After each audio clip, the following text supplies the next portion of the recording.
siya na to si Andre Mayora Naik TV. Mayora Naik TV YouTube channel. Suportahan natin. Kalingap ang laging hanap-hanap, tumutulong sa kapwa at taong mahihirap. Alintana. Today's video mga kalingap, ang nagbabalik ang iyong lingkod Mayora Naik TV.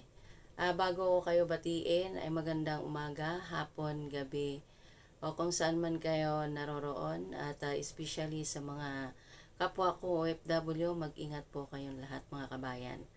At syempre, ganun din,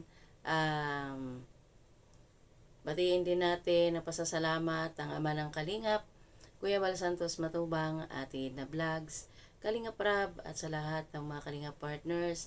Suportahan po natin ang kanilang mga YouTube channel at Nuiski Pads po upang mas marami pa po silang matulungan ng mga kababayan natin na nangangailangan at ganun din po. Suportahan din po natin ang YouTube channel ni Ate Roda Mix Vlog, ni Maria Cusinera, Aria Olarte, nila Kuya Brooks, at kina Erwin, 10 na sa mga kasamahan kong mga karepa. Suportahan po natin ang bawat isa. At ngayon nga po ay ating bibigyan na reaksyon sa araw na ito ay mapapanood sa kabuuan sa channel ni Kuya Brooks. Suportahan po natin ang kanyang channel at panoorin po natin ang kanilang pag-interview sa isa sa lula ni Rina. At ito nga po ay pakinggan natin ang panayam nila Kuya Brooks dito sa lula ni Rina. Melanie, ang nanay ni Suraida. Ay, Suraida. Ang nanay ni Rina. Ni Rena. Ang unang napangasawa na Suraida, ay, si Melanie, ay si anak mo. Pamangkin ang asawa. Pamangkin na asawa mo pala. Ano pangalan mo nun? Pamangkin ni si Dante yun. Dante po. Kaya lang, pumanaw na. Opo. 2000. Ito pala yung dahilan. Ito pala nga si Lula ay asawa ng pamangkin niya, ang pangalawang asawa ni Melanie. Kumbaga, pangalawang stepfather ni Rina. Yun pala. Din nalinawan na natin na ito pala yung ang pangalan ng pangalawang asawa ni Melanie ay si Dante na asawa ni Lula, pamangkin yun. Yun, oo nga. So, tuloy natin. 2001. At yun yung namatay at nakaburol at pumunta at nakiburol si Rina. Ayun. At yung time na yan na sinasabi nyo na habang naglalamay at nanonood siya sa cellphone at tawa ng tawa, doon mo sa unang napansin. Tapos, yung cellphone na... Ay, ito pala yun, mga kalingap.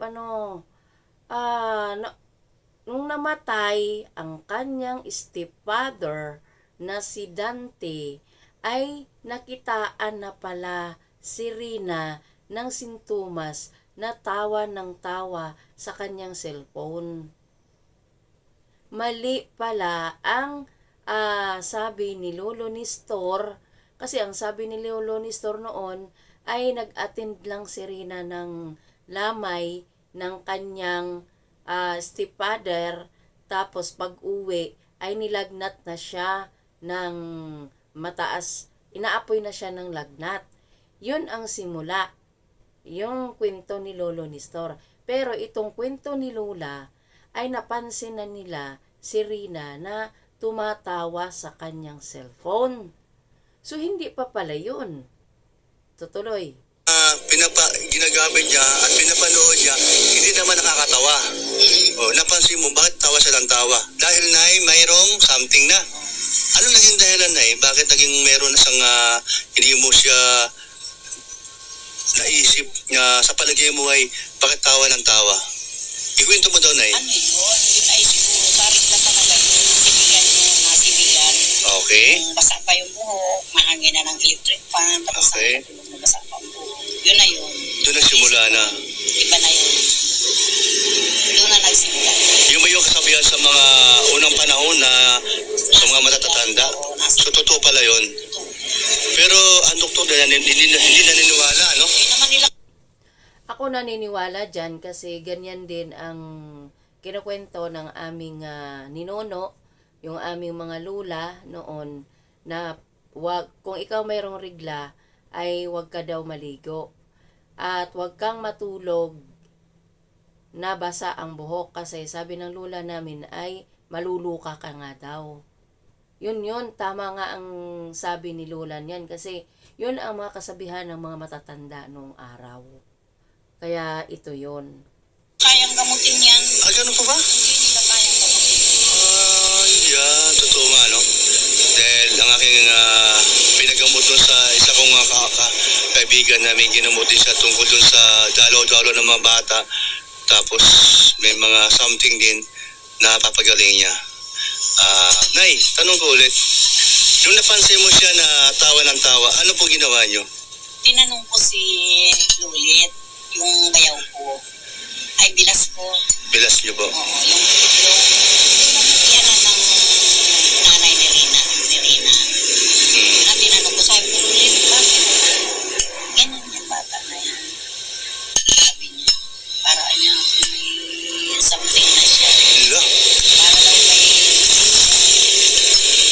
Sabi ko, ano yan, matagal na? Hindi ko niya alam. Hindi niya alam. At dahil wala naman sa kanila yung bata, nandiyan sa alulan niya. Sa lula niya dati. Ilang taon si Rina noon, time na yan? Basta mga 11 yun. Sabi 11 pa lang. Pero, bago siya nag-11, matino talaga siya. Normal na bata. Normal na bata na siya. Tsaka sila nagsasabi. Sila na nagsasabi sa'yo. O kasi yung pamangkin mo, ang pamangkin mo sa asawa mo, asawa mismo ni, kaya malapit, di ba? Kaya alam mo yung kwento.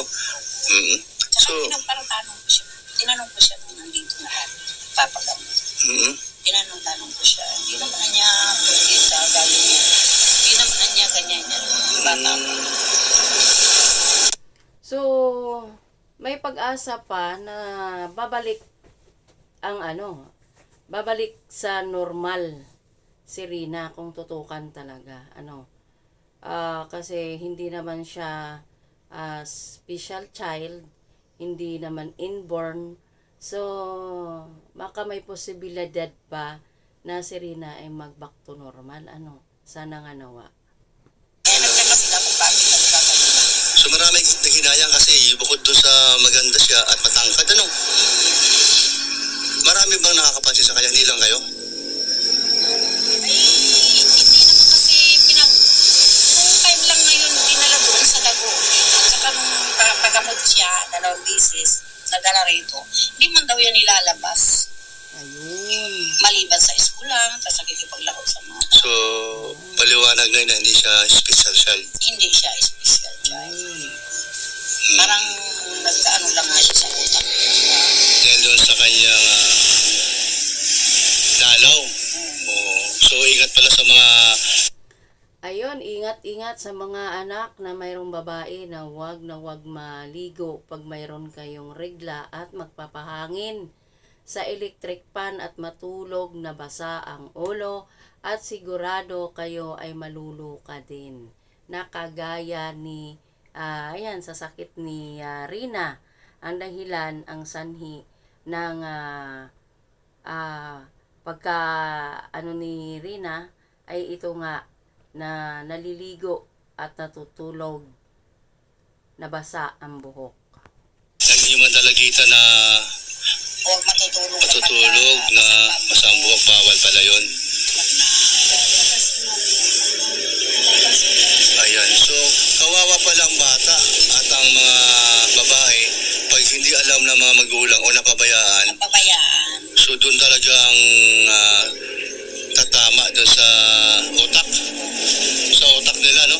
Kaya ako ilan yung anak kong yan, kapag ka may regla, ano pong masyado. Ingat na ingat. Ay, grabe. Wow. Matutulog. Alam mo na salamat sa binigay mong ano sa amin na tip na yan. Kasi siyempre meron akong anak na babae ngayon na Maliit pa. 1 taon pa lang. Siyempre, no, maganda rin nag-iingat pa. No? Na wag pabayaan ng ganun. Kasi hindi naman alam ng mga bata habang lumalaki. Kahit yung ibang mga nanay na ngayon, hindi rin alam yan. Maliban doon sa mga natatanda na talaga. Oo. So may pag-asa pa na gagaling. Gagaling yan. Aria, may pag-asa pa gagaling. Hindi pala siya special child. At hindi pala siya inborn. Sa regla pa di.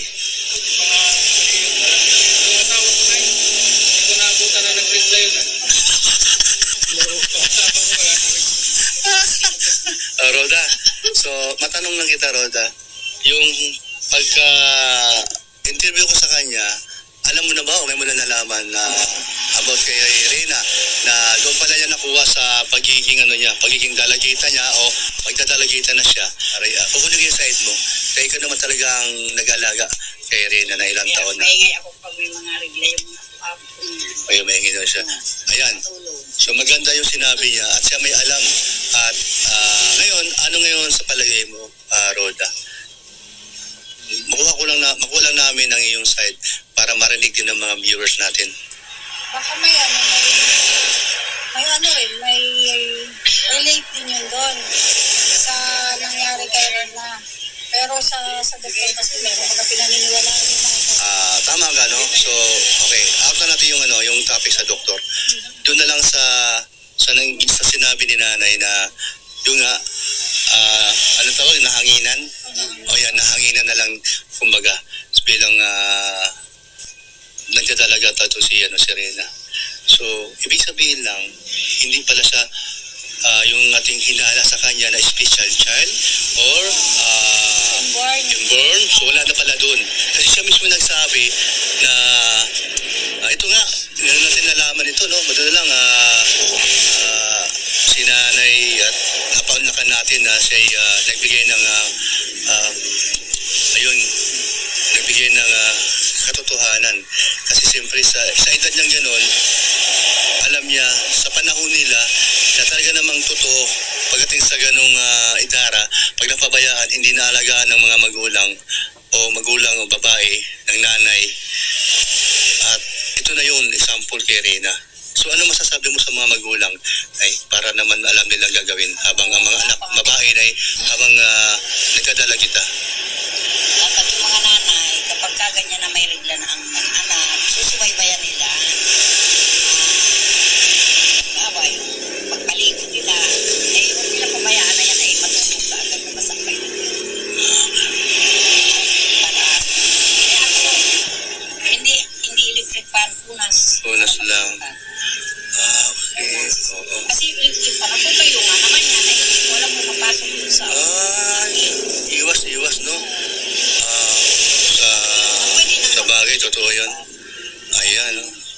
Kaya ako yung talaga subaybay ko yung mga Kasi buwaw. ano kasi ba sa buhok? Open yung pores ng ating Tulog kaya. Tama, no? So, Mga anak ko yan, yung mga babae ko yan ay pag may regla, hindi. okay. Nay, dahil nandito na ngayon si Reyna sa nanay niya ngayon at siyang nag-aalaga ngayon, ano mapapayo mo doon? Ay sila naman, maalala din sa mga bata. Saka hindi naman yung umaalis ng bahay. Kaya maaalagaan yung si Reyna. Pero hindi ko lang alam. Ako yung pag-aalaga din. Opo, siya po nag-aalaga. Kay Reyna. Kanya kami ni Reyna dito. Kasi ako nga lang ay beneficiary ko. So, nasasama ko si Reyna. Nakita niya mo. Wala sila kapag nakadaan dito.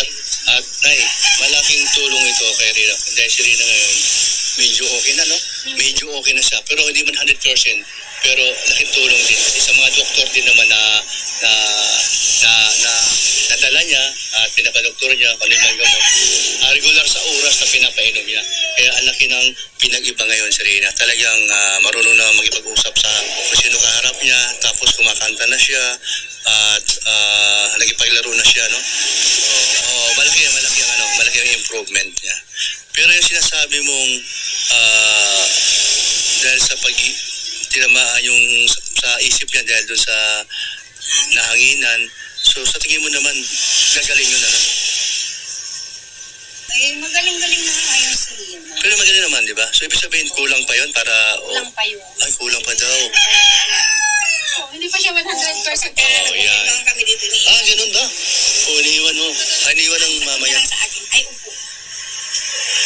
Ayun, kaya alam naman pala ni Lola kasi naiiwan pala sa kanya si Rina noon. Kaya alam pala ang history ni Rina kung ano yung sakit ni Rina.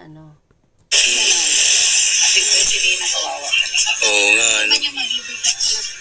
Yung pinagigla. Kaya lang, dapat alagaan siya. Tapos, parang madali lang yun.